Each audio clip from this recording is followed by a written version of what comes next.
Hello friends, அனைவருக்கும் வணக்கம். இன்றைக்கி வந்து சனிக்கிழமை. நம்ம வீட்டு சனிக்கிழமை லஞ்சு மெனு எப்பவுமே வராது, மெனு மட்டும்தான் வரும் மதியானம். இன்றைக்கி வந்து நம்ம என்ன செய்கிறோம் அப்படின்றத வீடியோவாக பார்க்கலாம் வாங்க. இன்றைக்கி வந்து காலையில் மார்க்கெட்டுக்கு போனால் கீரை இருந்தால் முருங்கைக்கீரை இருந்தால் வாங்கிட்டு வரலான்னு போனேன். ஆனால் கீரை இல்லை, முருங்கைக்கீரை இல்லை. வெந்தயக்கீரை மீதி எல்லா கீரையுமே இருக்குது. வெந்தயக்கீரை, பாலக்கீரை எல்லாமே இருக்குது. சரி, வெந்தயக்கீரை வந்து வெயிலுக்கு ரொம்ப குளிர்ச்சி, ரொம்ப நல்லது. இது வெந்தயமே ரொம்ப குளிர்ச்சி. இதில் வந்து அந்த கீரையை சாப்பிட்டோம் இன்னும் நம்மளுக்கு வந்து வெய்ய நாளுக்கு ரொம்ப குளிர்ச்சியாக இருக்கும். அதனால் வெந்தயக்கீரை தான் வாங்கிட்டு வந்தேன். அதுக்கப்புறம் பாலக்கீரையுமே ஒரு கட்டு வாங்கிட்டு வந்துருக்குறேன். அது என்னைக்காவது பாலக்கீரை சப்பாத்தி போடலாம் அப்படின்ட்டு இதை தான் வந்து நல்லா க்ளீன் பண்ணி இப்போ வந்து அலசி எடுத்து சூப்பரான ஒரு டிஷ்ஷு தான் செய்ய போகிறேன். இந்த கீரைக்கு தேவையானது எல்லாமே கட் பண்ணி வச்சுட்டேன். வெங்காயம், தக்காளி 2 மீடியம் சைஸ் தக்காளி 2 கட் பண்ணி வச்சுருக்கேன். இது வந்து ரசத்துக்கு கொஞ்சமாக கொத்தமல்லி இலை, பச்சை மிளகா 1, ஒரு 5 பல்லு பூண்டு பல்லு தட்டி வச்சுருக்கிறேன். இஞ்சியும் அது கூடவே நசுக்கி வச்சுருக்கிறேன். அது கூட இஞ்சியுமே போட்டு வச்சுருக்கேன். ஏன்னா நம்ம எல்லாத்தையுமே கட் பண்ணிட்டோம்னா ரொம்ப வேலை வந்து ஈஸியாகிடும். அதனால் இப்போ வந்து பருப்பு வந்து ஊற வச்சுருக்கேன். ஒரு 5 நிமிஷம், ஒரு 10 நிமிஷம் இருக்கும் ஊற வச்சுருக்கிறேன். இது வந்து வேக வச்சு எடுத்துடலாம்.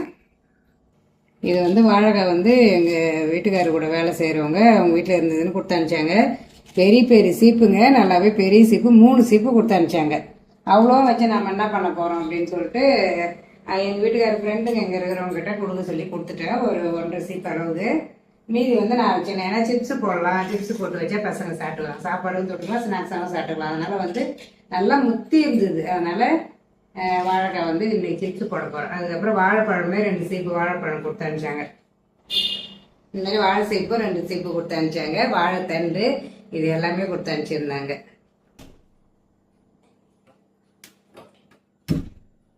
இந்த மாதிரி லீவில் வந்து கொஞ்சம் பொறுமையாக செய்கிறோம் அப்படின்னா நம்ம எல்லாமே ரெடி பண்ணிட்டு வந்து சமைச்சோம்னா சீக்கிரம் வேலை முடிஞ்சிடும். இந்த காலை டைமில் 1-2 டிஷ்ஷு நம்ம வந்து பிளான் பண்ணி வச்சுருவோம், இதுதான் நாளைக்கு லஞ்சுக்கு அப்படின்ட்டு. அதுக்கப்புறம் திடீர்னு ஒன்று தோணும் பாருங்க, அந்த லஞ்சு செய்ய போனோம்னா தான் லேட் ஆகிடுது. கடன்னு காலை டைமில் செய்யறதா இருக்குது. ரொம்ப கஷ்டமாக தான் இருக்குது. அப்போலாம் ஸ்கூல் நாளெல்லாம் பசங்களுக்கு சனி ஞாயிறு லீவ் வரும். அப்பா சனி ஞாயிறு லீவ் வரும், 2 நாள் நம்ம ஜாலியாக இருக்கலாம் அப்படின்னு எனக்கு தோணும். இப்போ எல்லா டேவுமே ஒன்றா தான் இருக்குது. காலேஜ் போகிறேன், ஏன்னா சனிக்கிழமை அப்படியே காலேஜ் இருக்குது.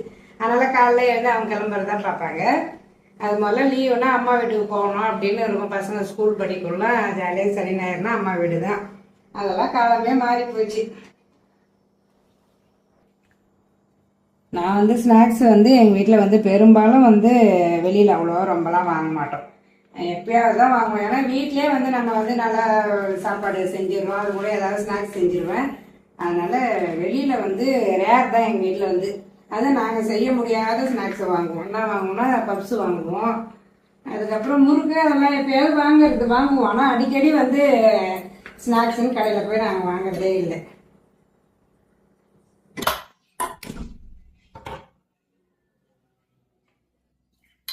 இது வந்து வாழைத்தண்டு பொரியலுக்கு எண்ணெய் நல்லா காஞ்சதை கடுகு ஒரு ஸ்பூன் சேர்த்துருக்குறேன். இந்த வாழைத்தண்டு பொரியல் வந்து அப்போலாம் என்ன பண்ணுவோம்னா நல்லா பொடியை அரிஞ்சிட்டு அதிலே வந்து துவரம்பருப்பு கொஞ்சோண்டு போட்டு ஊற வச்சுருவாங்க. துவரம்பருப்பு ஊற வச்சு 2மே ஒன்றா பொரியல் பண்ணால் டேஸ்ட் நல்லாயிருக்கும். அதனால் வந்து துவரம்பருப்பு வைப்பாங்க. ஆனால் தக்காளி வந்து இந்த மாதிரி வாழைத்தண்டில் துவரம்பருப்பு, கடலைப்பருப்பு எதுவுமே போடுவாங்க. அப்படியே கொஞ்சமாக பொரியல் பண்ணி தேங்காய் பூ கூட வேணாம்னு சொல்லுவாங்க. நான் தான் வந்து எனக்கு பிடிக்கிறதுனால கொஞ்சமாக தேங்காய் பூ சேர்த்துக்குவேன்.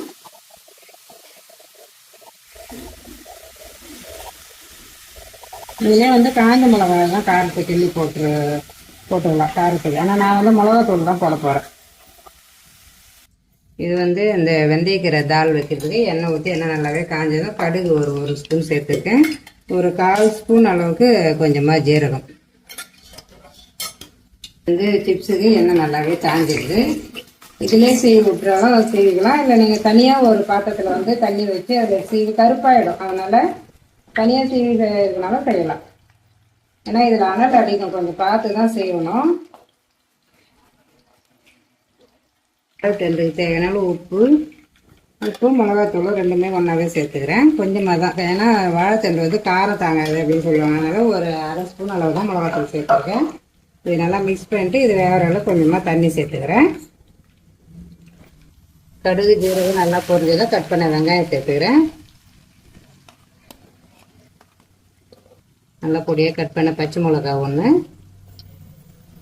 இஞ்சி பூண்டு தட்டி வச்சுருந்தா அதையுமே நல்லா சேர்த்துக்கிறேன். சேர்த்து ஒரு மொத்தமாக நல்லா வதக்கிட்டோம்னா சீக்கிரம் நல்லா வதங்கிடும். அதனால் ஒன்றாவே சேர்த்துக்கிறேன்.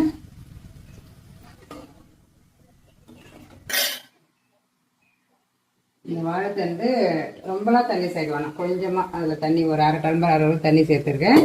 இப்போ இதுவுமே வெங்காயத்தையும் நல்லா வதக்கலாம்.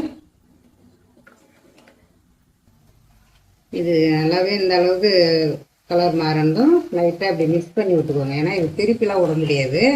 நம்ம அப்படியே எல்லாத்தையும் சேர்த்து இப்படி மொத்தமாக மிக்ஸ் பண்ணிக்க வேண்டியதான். இந்த வெங்காயம் இஞ்சி பூண்டு எல்லாமே போட்டு நல்லாவே வதங்கிடுது. இப்போ வந்து கட் பண்ண 2 தக்காளி போட்டுக்கிறேன்.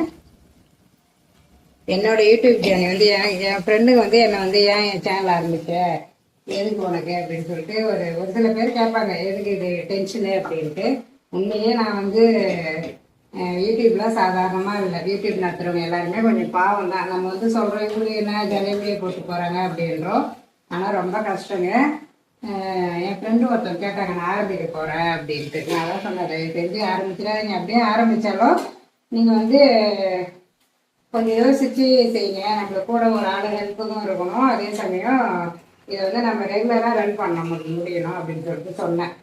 அதனால் ஏதோ ஒரு ஆசையில் ஆரம்பிச்சிட்டேன் நான். சரி நம்மளும் வந்து ஏதாவது ஒரு வீடியோ போடலாம் அப்படின்னு டைம் பாஸ் மாரி தான் கொஞ்சம் ஆரம்பித்தேன். இந்த அளவுக்கு கலர் மாறந்தோ இதை வந்து எடுத்துக்கிறேன். அது பாருங்க நல்லாவே வந்து உடையும், நல்லா முறுமுறுன்னு தான் இருக்கும்.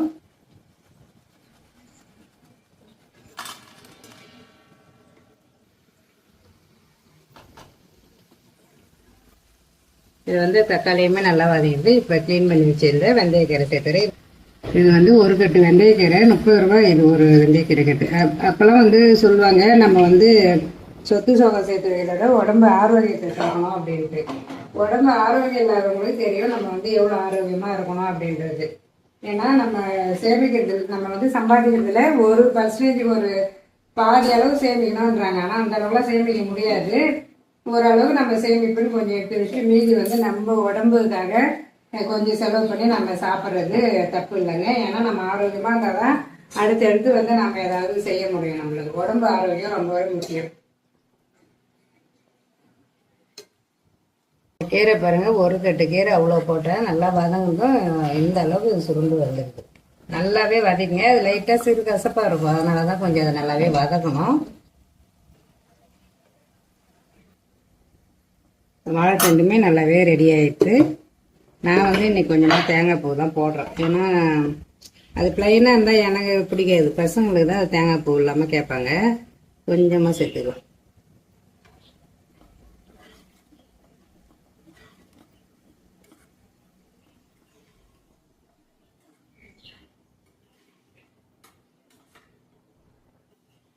இது நல்லாவே வதங்கினா ஒரு ஸ்பூன் 1.5 ஸ்பூன் அளவு குழம்பு மிளகாத்தூள் சேர்த்துக்கிறேன். காரத்துக்கு நம்ம பச்சை மிளகா ஒரு மிளகா சேர்த்துருக்குறேன். அதனால காரம் வந்து பார்த்து சேர்த்துக்குவாங்க. குழம்பு மிளகாத்தூள் சேர்த்து கொஞ்சம் நேரம் லைட்டாக வதக்கி விட்டுட்டு தண்ணி சேர்த்துக்கிறேன். பருப்பு வந்து வேக வச்சு லாஸ்ட்டாக சேர்க்க போகிறோம். உங்களுக்கு எந்த அளவுக்கு இந்த தால் வேணுமோ அந்த அளவுக்கு தண்ணி சேர்த்துக்கோங்க. இது தேவையான உப்பு சேர்த்துக்கிறேன். இப்போ வந்து கீரை நல்லாவே வந்துடுது. இப்போ பருப்பு வேக வச்சு இந்த பருப்பு அதில் சேர்த்துக்கிறேன். ரொம்ப மசிக்க வேணாம், ஏன்னா நல்லாவே வெந்துட்டு லைட்டாக வந்து இந்த கரண்டியாலே வச்சு மசிச்சு விட்டோம்னா போதும்.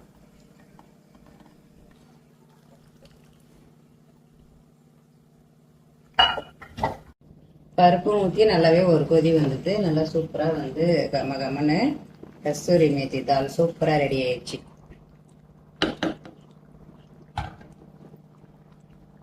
இப்போ பொடியை கட் பண்ண கொத்தமல்லியில சேர்த்துக்கிறேன். இதுக்கு மேலே ஒரு தாளிப்பு ஒன்று போடணுங்க. அது வந்து நம்ம ஹோட்டல்லாம் சாப்பிடுவோம்ல, தாபாவெல்லாம் வந்து தருவாங்க இந்த கஸ்தூரி மேத்தி தாளுன்னு சொல்லிட்டு, அதே மாதிரியே இருக்கும். அது ஒரு தாளிப்பு போட்டுக்கலாம். இப்போ இந்த தாளிப்பு கண்டில் 1 ஸ்பூன் அளவுக்கு நெய் சேர்த்துருக்குறேன். ஒரு காஞ்ச மிளகா கட் பண்ணி வச்சுருந்தேன், அதையும் சேர்த்துக்கிறேன். நெய் வந்து உங்களுக்கு கொஞ்சம் நிறையா பிடிக்கும் போட்டு சாப்பிட்றதுன்னா இன்னும் கூட கொஞ்சம் நிறையா சேர்த்துக்குவாங்க. ஏன்னா எங்கள் வீட்டில் வந்து நெய் பிரியர் வந்து பசங்க நான் தான். இன்னைக்கு வந்து மதியானம் லஞ்சு வந்து வீட்டுக்காரங்க சாப்பிடுவாங்க. அதனால அவருக்கு நெய் ரொம்ப சேர்த்த பிடிக்காது. அதனால நான் 1 ஸ்பூன் அளவு தான் சேர்த்துருக்கேன். இப்போ இதிலே வந்து காஷ்மீர் தூள் கலருக்காக கொஞ்சமாக ஒரு 1/2 ஸ்பூன் அளவு சேர்த்துக்கலாம். அது வந்து கலர் மாறுறதுக்குள்ள நம்ம அதை வந்து இப்படி மேலே ஊற்றிட்டோம்னா நல்லா கலராக சூப்பராக இருக்கும். வாழைக்காய் சிப்ஸுமே நல்லா போட்டுனேன். இன்னும் கொஞ்சம் வெந்துக்கினே இருக்குது. அதுக்கப்புறம் இன்னும் ஒரு 4 வந்து போட்டு வச்சிடலான்ட்டு தோல் எடுத்து வச்சிருக்கிறேன். ஏன்னா போட்டு வச்சிட்டோம்னா ஒரேடியாக வேலை முடிஞ்சிடும். இன்னைக்கு கொஞ்சம் ஃப்ரீயாக இருக்கிறோம். அதனால வந்து வேணுன்றப்ப சாப்பிட்டுக்கலாம். இப்போ இதில் வந்து உப்பு சேர்த்துக்கிறேன். காரத்துக்கு நீங்கள் பெப்பர் பவுடர் இருந்தால் கூட சேர்த்துக்கலாம். நான் வந்து வெறும் மிளகாத்தூள் தான் சேர்த்துருக்குறேன். பெப்பர் போட்டோம்னா அது ஒரு டேஸ்ட்டாக நல்லாயிருக்கும்.